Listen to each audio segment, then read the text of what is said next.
Halo Baders, ketemu lagi di channel saya Lambebik. Kali ini saya akan merangkum sebuah film The Bodyguard yang mana mata kita akan cukup dimanjakan oleh aksi kungfu dari Wulin dan kawan-kawan. Tanpa berlama-lama, langsung aja tarik ke ceritanya.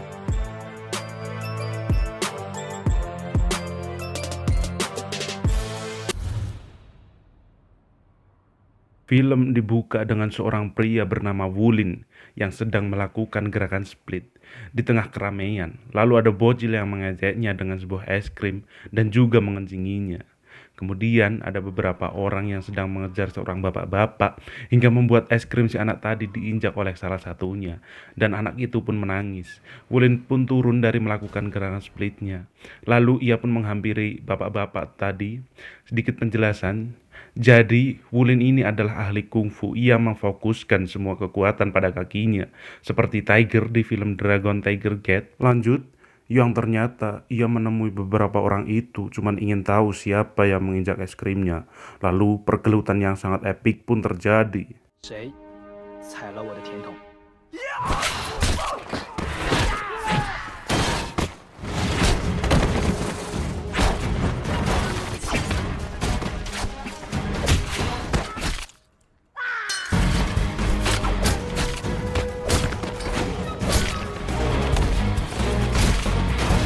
？Hingga pada saat Wulin akan dibayar oleh si babak itu karena telah menolong, ia menolaknya. Lalu saat ia kembali ke tempat semula, ia didatangi oleh beberapa orang yang ternyata itu adalah teman seperguruannya, yakni Jianli.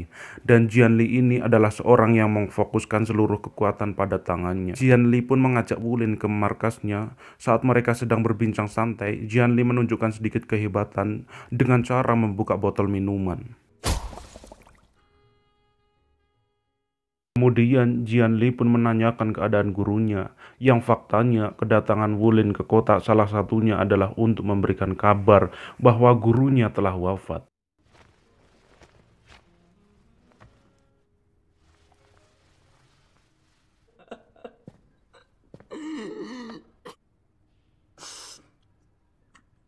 Ketika Jianli melihat Wulin sedang latihan, ia teringat masa lalunya di mana ia yang sangat ingin belajar kungfu tendangan besi. Ia mencuri sepatu besi dari gurunya hingga membuat gurunya marah dan mengusirnya. Hal itu membuat Jianli menyimpan dendam dengan gurunya dan juga rasa iri terhadap Wulin yang bisa menguasai tendangan besi.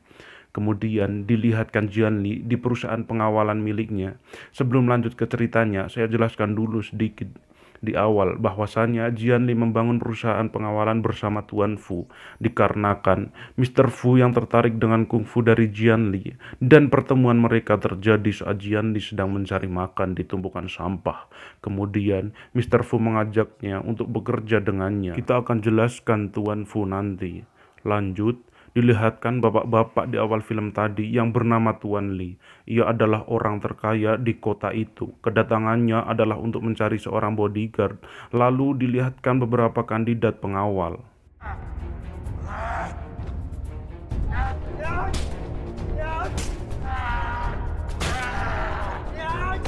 Akan tetapi Tuan Li tidak tertarik dengan mereka. Lalu saat ada suara anjing menggonggong dari arah belakang, ternyata ada Wulin yang sedang memberi makan anjing tersebut. Tidak berpikir lama, kemudian Tuan Li pun memilihnya. Kemudian dilihatkan seorang wanita cantik bernama Faye. Selesai mandi, ia pun mengambil minuman di kulkas. Lalu saat ia melihat ke cermin, ada Wulin yang sedang melakukan split. Faye pun kaget hingga membuat handuk yang ia kenakan melorot dan memperlihatkan, "Eits, pasti kalian ingin lihat seruannya kan?" Ya sama lah. Nah, saya jelasin dulu.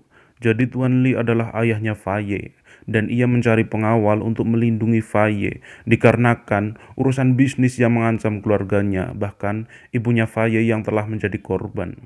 Lanjut, Faye pun tidak menyukai kehadiran Wulin di rumahnya dan menyuruhnya untuk pergi. Akan tetapi karena Wulin yang sudah berjanji ke Tuan Li dan juga prinsipnya bahwa pelindung selalu membaktikan semuanya pada majikannya, ia pun tetap akan bersamanya. 我都会24小时贴身保护。 Kemudian scene berpindah saat Faye sedang makan dan Wulin berada di sampingnya. Ketika ada pelayan yang memberikan minuman ke Faye, Wulin langsung menangkapnya dan membenturkannya ke arah meja. Wulin pun menyuruh Faye untuk tidak meminum anggurnya, dikarenakan anggur itu yang sudah dicampuri obat. Lalu ada pelayan lainnya yang mencoba untuk meminum anggur itu untuk membuktikannya. Ia pun tidak mengalami apa-apa. Dari kejadian itu, Faye pun tambah benci dengan Wulin. Kemudian Faye pergi ke kamar mandi. Saat sedang meluapkan emosinya, Wulin datang dengan membuka pintu toiletnya. Wulin pun segera menggendong paksa Faye. Di tengah jalan, ada beberapa orang yang mengira kalau Wulin telah mengganggu Faye, hingga membuat mereka mendatangi Wulin. Momen itu pun dimanfaatkan oleh Faye. Akan tetapi Faye tiba-tiba diculik oleh orang-orang yang menyamar sebagai pelayan tadi. Saat Wulin akan mengejarnya, ia sempat dihalangi oleh beberapa orang tadi. Wulin pun segera mengejar mobilnya. Saat sudah berhadapan dengan mobil itu, ia menghajar orang-orang yang ada di dalamnya, lalu membawa Faye lari.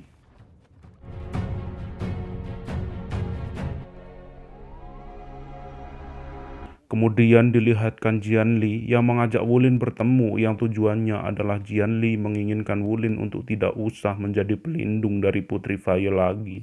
Lalu saat Wulin menanyakan alasannya, Jianli justru terlihat marah dan mengajaknya untuk bertarung.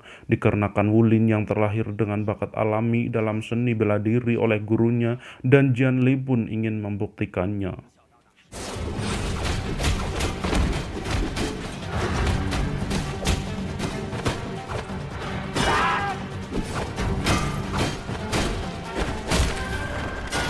Di sini, Jianli mengatakan kepada Wulin untuk menggunakan kakinya, akan tetapi Wulin belum mempedulikannya. Lalu, saat Wulin menggunakan kakinya, Jianli langsung memutuskan tali persaudaraan.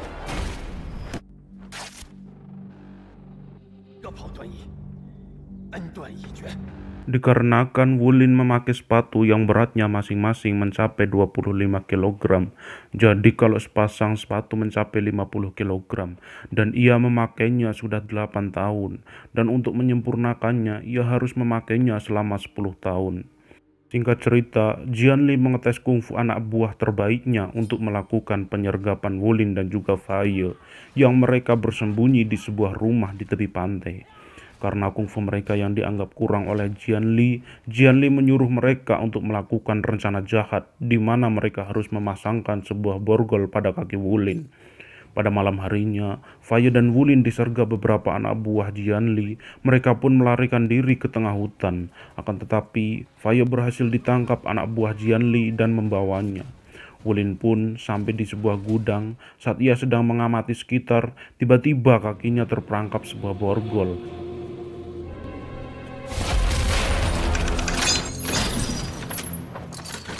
Kemudian datang beberapa orang menyerangnya.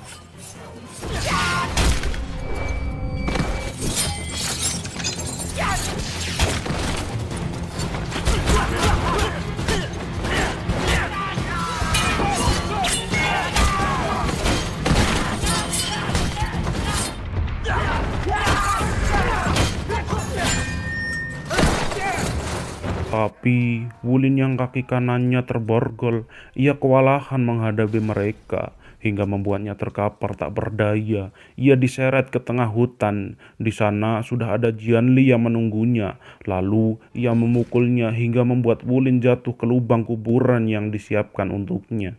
Jianli pun terlihat menyesal karena sudah mengubur hidup-hidup saudaranya sendiri.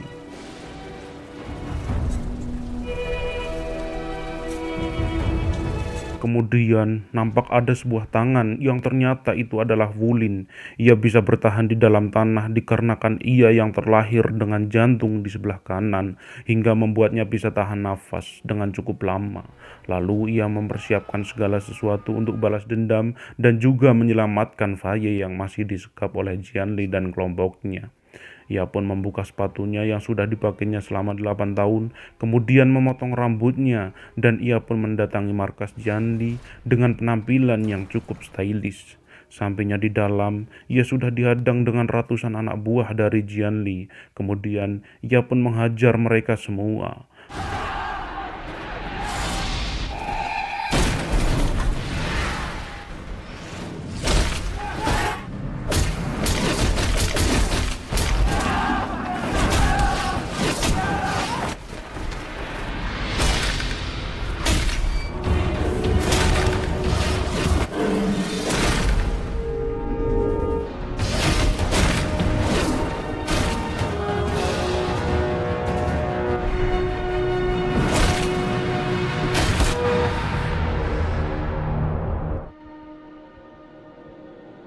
Lalu, di ruangan kedua, Wulin sudah dihadang oleh beberapa anak buah Jianli yang sempat mengalahkannya.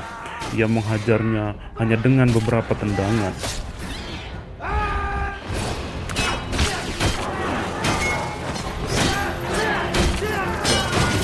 Dan di ruangan terakhir, ia sudah ditunggu oleh Mr. Fu, yang ternyata Mr. Fu adalah ayah dari Wulin. Ia membuang Wulin ke jurang saat ia masih kecil. Kemudian, ketika Mr. Fu menyuruh anak buahnya untuk menembak Wulin, Jianli pun menangkap tembakan itu dengan sarung tangan khusus yang ia miliki.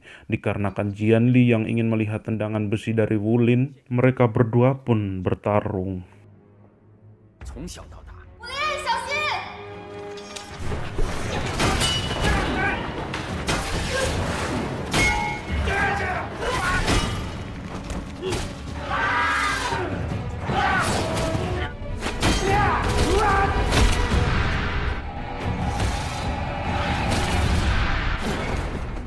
Wulin pun berhasil mengalahkan Jianli. Kemudian Jianli ditembak oleh anak buah dari Mr. Fu hingga membuatnya mati di tempat. Wulin pun sangat marah dikarenakan saudaranya yang sudah meninggal. Lalu saat Wulin lari menghampiri Mr. Fu, ia ditembak oleh anak buah Mr. Fu dan membuatnya tersungkur jatuh. Lalu saat anak buahnya Mr. Fu akan memeriksanya, Wulin pun langsung menendangnya hingga membuatnya terbunuh seketika. Wulin pun segera menghampiri Mr. Fu. Saat ia akan membunuhnya, ia sadar bahwa dengan membunuhnya ia hanya akan sama menyedihkan seperti ayahnya. Dan film pun tamat.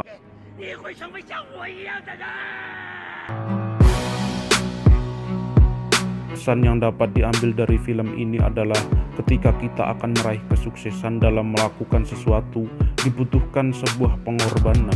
Akan tetapi tidak harus mengorbankan sahabat sendiri dan juga orang terdekat. Sekian recap cerita film dari saya, Silam Bebik. Semoga kalian bisa menikmati video ini. Jangan lupa tekan tombol subscribe-nya untuk membantu perputaran ekonomi di daerah saya dan juga sekitarnya. Sekian dan sampai jumpa.